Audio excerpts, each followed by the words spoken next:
Hello everyone, welcome back to another episode of Current Issue of the Day by Namma Laex Bangalore. In today's episode, we'll discuss about a new kind of doctrine. In the current geopolitics, there is one name which is always in news, that is Donald Trump. And because of his expansionist policies, you also hear about another doctrine, that is Monroe doctrine. Now, Donald Trump has decided to bring another doctrine based on his name, that is Donroe doctrine. So this is just another thing, a ridiculous thing for the list of Donald Trump's activities. So recently he also called for a board of peace where he called for invitations of different people, and board of peace already has members who are billionaires, who are his cousins, who are his like son-in-law, etc., etc. So at the board of peace for Gaza is basically board of executives, board of billionaires who are going to look after the peace of Gaza. So again, that is a different discussion. Today we'll discuss about Donroe doctrine. What is this Donroe doctrine and how is it related to Monroe doctrine, and what is its implication of the rest of the world, and also its impact on China, and why is India at crossroads. So we'll discuss it from a holistic perspective. So the topic of today is from Monroe to Donroe, the unraveling of global order. So we'll discuss what is this Monroe doctrine, and then we'll discuss Donroe doctrine. So Monroe doctrine, people like students, aspirants who has PSIR as an optional have already know about this Monroe doctrine. Monroe doctrine was proclaimed by President James Monroe, the President of United States, James Monroe, in 1823. So this doctrine established three foundational principles which would reshape US foreign policy for years to come together. Okay, so what are these three principles? These three principles were no European colonization. So remember the date, it is in 1823. It was immediately after like USA or the Americas got freedom from the European colonizers. Especially England or Britain and French or France. So these are the major colonizers of the Northern America, whereas Southern America was again colonized by Portuguese. So in this doctrine, he said that there will be no more European colonization. That is, Americas are close to new settlements. So Americas are only to people who are already settled there. And second is non-interference principle. What is this about? This is about European powers are excluded from regional politics. Okay, European powers were excluded from the regional politics. So regional politics will be decided by Americas alone. It is not the matter of Europeans anymore. Third was US restraint promise. That is, America said that it will stay out of European affairs. Okay, so that is why USA was hesitant to involve itself in European matters until World War I, when the Pearl Harbor attack happened because of Japan. Again, that is another different issue. There is many propagandas there. So that is why these three foundation principles shaped the US foreign policy for decades together or centuries together. So initially it is defensive in nature. It was in defensive nature because it was a new colony or new country which established itself. It evolved from protecting newly independent Latin American nations into justifying American interventionist across the Western Hemisphere. So you have to understand this. Initially, it was a defensive in the sense no more European countries, be it France, be it England, be it Spain, be it Portuguese, they cannot interfere in Americas, be it Northern America, be it Latin America, be it Southern America. So initially they didn't wanted European powers in these countries, in these colonies, or in these newly independent countries. But over the period of time, what happened? It started using this Monroe doctrine to interfere in rest of the countries in Western Hemisphere. Over the Western Hemisphere, that is the Americas and the Southern Americas, Northern America and Southern America. So they started involving themselves in the politics of Mexico, in the politics of Venezuela, Colombia, etc., etc. So what was initially deemed as a defensive strategy against the European powers converted into offensive strategy by the USA powers. Again, so see the irony. So the transformation was from idealistic sovereignty protection to strategic domination. That is a shift that redefined the hemispheric power dynamics. So this is Monroe doctrine. It was in 1823, but now there is a new kind of doctrine courtesy to the famous Donald Trump. That is Donroe doctrine. Donroe doctrine, that is hemispheric hegemony returns. Again, what is this about?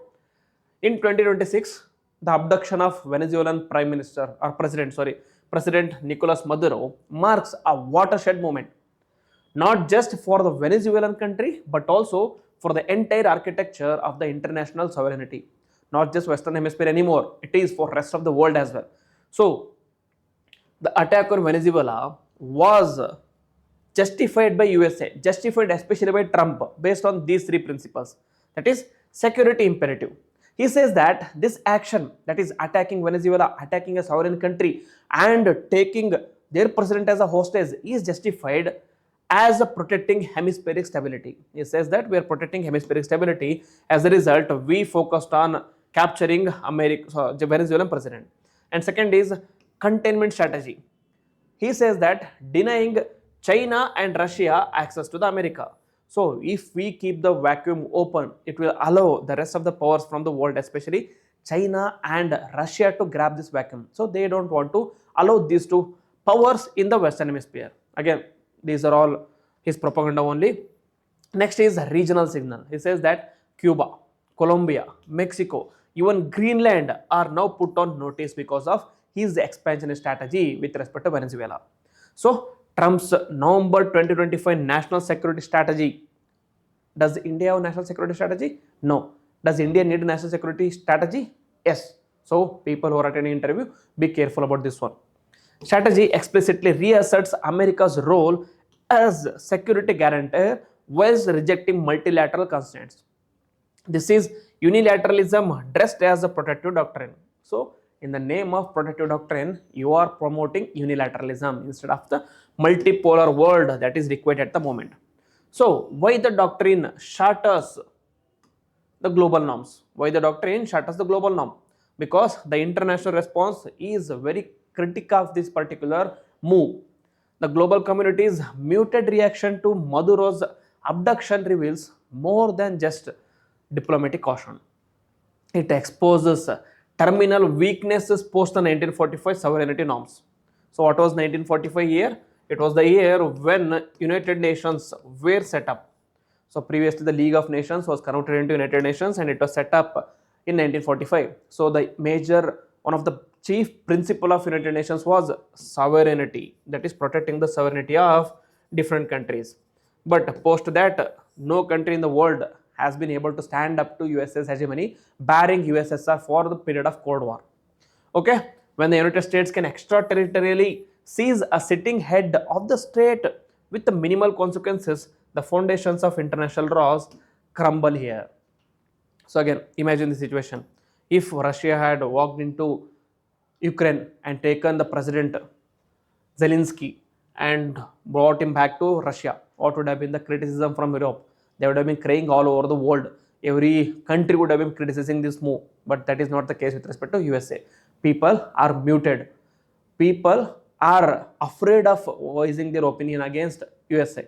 Barring Denmark. Again, Denmark also has its own strategic interest because of Greenland. Apart from those countries, none of the countries have barred or criticized this movement. So 78% of the United Nations members issued no formal condemnation. So it is a point of concern here. Most of the countries are looking forward for their own protections rather than criticizing this hegemonic move. So there is a critical shift. That is, there is a shift from rules-based order to power-based order. As I told you in the previous videos, world is no more hearing the power of argument, but it is hearing the argument of power. That is what is happening here. From the multilateralism to unilateralism, from the collective security to regional domination. That is what is happening. So what is the outcome of this particular Donroe doctrine, or what is the outcome of this particular strategy of Donald Trump? It has a domino effect because it is resulting in a regional empires rising. USA, again, it is a global power, but it is portraying itself as a regional power of the Western Hemisphere.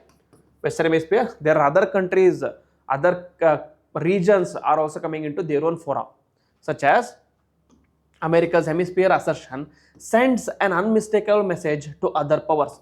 That is, force works and sovereignty is negotiable. Simple signal out of this US's conquest of Venezuela is force is working and sovereignty is negotiable. If you are a strong country, then obviously you have the power to take away another sovereignty. So United States, it is dictating Western Hemisphere as the exclusive fear, and China and Russia have been expelled from this region. And what is the China's response? China, Taiwan was framed as a non-negotiable red line, and South China Sea assertions are intensifying. So again, China is portraying itself as a regional hegemonistic regime in China and South China Sea and Taiwan, etc., etc. And what is Russia then?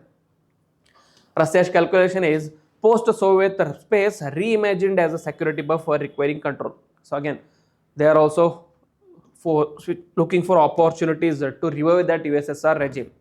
So the world fractures into competing regional hegemonies. Global governance gives way to spheres of influence politics, a 19th century framework for the 21st century crisis. So because of Donald Trump, a 19th century framework is being revived for the 21st century crisis. So what are the other regions that are in the news at the moment? First is the West Asian crisis. The West Asian crisis, the permanent instability zone, which is this West Asia. Again, we know Middle East and West Asia. So Israel's Gaza operations pause periodically, yet structural violence persists. We all know the Palestine-Israel conflict and the Gaza. There is a structural violence and no lasting resolution. And what is happening in Iran? In Iran, it is facing a regime under siege from the within and without. Okay, there is a Gen Z protest happening against the mullahs of Iran. There is a Gen Z protest which is happening against the Islamic regime of Iran. And what about regional dynamics? There are proxy conflicts multiply across the border, such as US-Israel axis increases the presence in the Khamenei regime, tightening sanctions and court operations, and reconciliation logic is absent and escalation logic dominates. Okay, there is no more thinking about reconciliation. There is no scope for talks in the new world order at the moment. And finally, what about South Asia? What about Afghanistan, Pakistan, Bangladesh, or which is the arc of fragility? What about this, which is immediate neighbor of India, the South Asian region? This region functions not as a security community, but as a crisis mosaic. Why do they call it as a crisis mosaic? Because there is overlapping instabilities reinforces rather than resolving each other. First, we'll discuss about Afghanistan. In Afghanistan, TTP revived, which destabilized the Afghanistan-Pakistan border regions, and Taliban governance remain contested. So because of TTP revival, the Pakistan and Afghanistan border skirmishes are increasing. And what is happening with Pakistan? In Pakistan, military dominance under the General Asim Munir and democratic erosion accelerates, and yet against the US strategic patronage and weapon support. Again, despite all these issues, it regains USA strategic support. Again, USA also has its own interest in supporting Pakistan, because it wants to send out a message to India. It wants to send out a message to India that you have to stop buying oil from Russia. You have to stop having the trade deficit with us. You have to increase your trade. You have to provide more market access to American goods. That is what Trump is looking forward to in India. And what about Bangladesh? In Bangladesh, elections were held, but the stability is in question still. Is not guaranteed, and regional connectivity projects are stalled, be it the BBNN treaty with India, Bhutan, Nepal, etc., etc. All this connectivity are on hold. And again, we can also add fourth one, that is Nepal. Though it is stable at the moment, there are also issues with respect to recent Gen Z protest. So again, all the neighboring countries of India, or the major countries bearing India of the South Asia, are facing issues. So again, here there is a scope for India to be emerging as the regionalistic power, similar to USA in the Western Hemisphere, China in the China region, and Russia in the Eastern USSR region, and India can exploit this opportunity. And what is China doing in these cases? China is focusing on quiet strategic expansion. They are not using the hard power, but they are using a quiet strategic expansion. By what? By promoting the supply chain resilience. That is a diversification away from the Western markets. Away from the Western markets, they are focusing on building their resilient economy so that they are not dependent on Western powers anymore. Next is resource leverage. That is monopoly on the critical minerals, monopoly on the rare earth elements are being tightened. And finally, the maritime logistics. That is the control of key choke points and trade routes such as Malacca Strait, such as Taiwan Strait, etc., etc. So important strategic ports or strategic ways are being controlled by China. So China is also doing these to promote its regionalistic hegemony. So what is India doing? So India is presently at the strategic crossroads. Why? India faces diplomatic narrowing from the multiple directions.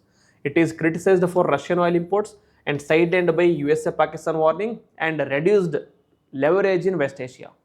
It is reducing the leverage in West Asia as well. So, what are the important crossroads India is facing at the moment? One is Russian oil. Western criticisms strains the relation between India and the Western countries. Second is minilaterals, that is I2U2, Israel, Iran, Israel, India, USA, UAE. IMEA exists, but they are very fragile. And then US, Pakistan. Delhi's leverage diminishes as USA grows closer to Pakistan. Next, China trade. Economically dependency still persists with respect to China. So India is still dependent on raw materials as well as finished goods in China. So the trade deficit with China is ever increasing. And next, the terrorism threat. Again, ambient and not eliminated. So the bleed India through 1,000 cuts is the policy of China, so a policy of US, Pakistan, which persists even now. So the India-China thaw, that is tangent, stabilizes borders, but not the trust. New Delhi, so it must navigate between competing powers without institutional support that defend the post-war era. So India can exploit this opportunity to emerge as the leader of South Asia. So the final thing here is the new world order is in disorder. There is no order, but it is disorder. It is defined by less of a multilateralism, more of a unilateralism. And then international laws are undermined.